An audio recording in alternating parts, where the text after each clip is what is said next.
All right, joining us now to discuss this further is an energy expert, Ted Bloom. Thank you for joining us on the news. Mixed reaction following Eskom boss resignation. What is your take on his resignation, particularly at this time? Well, I welcome it, and I think we've had 3 wasted years. The new CEO came in with zero experience in the energy area, as well as no qualifications in the area. And I was one of the first people when he was appointed to announce my disappointment, and I questioned his capability. 3 years later, it's now public record for everybody to see that he's been a total dismal failure. And in fact, not only that, he's actually taken Eskom back over the last 3 years. We are now in a worse situation than we were in when he took the seat in December 2019. And not only that, he's also decimated the maintenance of the coal fleet.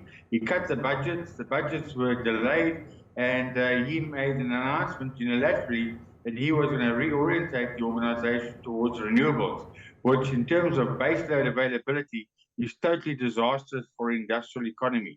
So I'm actually quite delighted that he's gone.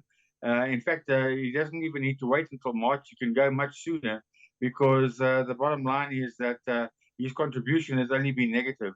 And I welcome that we now have a chance to find a properly qualified, academically and experience-wise new CEO who hopefully will be able to restore the energy availability factor at Eskom.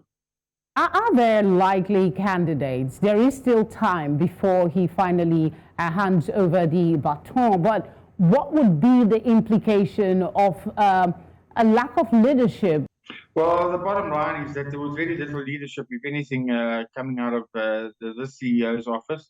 The company is basically being run by the COO, the Chief Operations Officer, who himself has had more than 30 years experience at Eskom and understands the operations quite well. Even though he's not a mechanical engineer, he is, however, an engineer and has sensitivity for what the decisions that need to be made at Eskom. So I don't think Mr. de Ruyter needs to wait until March. And as far as further candidates are concerned, I think there are a number of candidates. However, I sit on the opposite side of the government. So the moment I mention or endorse a candidate, it will be the death knell for that candidate. So I'm not in a position to nominate anybody yet. But as far as I can see, we need somebody with an engineering, and particularly a mechanical engineering or a metallurgical qualification. Somebody who has utility experience within Eskom because it's got a very peculiar corporate culture. And yes, there are candidates, black and white, who certainly would be qualified to do that job.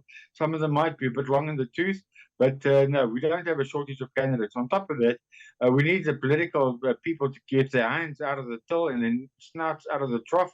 We can also bring international experts in who, with the guidance of local talent, would actually, and we have proper turnaround experience, would actually make a perfect match to fix Eskom up and to restore it to its former glory. What happens to the promises that he made prior to resigning? The Eskom board confirmed that a comprehensive executive search will be conducted to find a suitably qualified candidate. Do you believe the board will appoint someone who will keep André's promises to South Africa, not experience any power blackouts in the near future? Well, you know, this board has replaced another politically appointed board and under the chairmanship of a previous chairman of Eskom. I had my doubts about this new board anyway, because other than one independent director who showed some savvy and streetwise academic ability, the rest of the board are a bunch of puppets. And in fact, those who did serve previously did nothing about the corruption which started manifesting itself at Eskom from 2001 and certainly extensively so from 2006.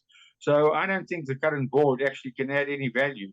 In fact, one of the board people have contacted me in the past week and asked me if I could make a contribution to the board in terms of where they should be focusing their newfound energy. I was verbal and vocal about saying that the new board needs to divide Eskom into portfolios. and not just be a bunch of passengers that go for cups of tea once a month at board meetings. And certainly the board member that contacted me has indicated to me that he wants to operationalize his position and wants to make a positive contribution towards Eskom. And I welcome that.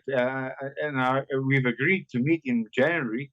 Maybe we can now meet more earlier, given that the current obstacle in the form of the current CEO is out of the way. Thank you very much, Blim, for speaking with us on the news. You're welcome.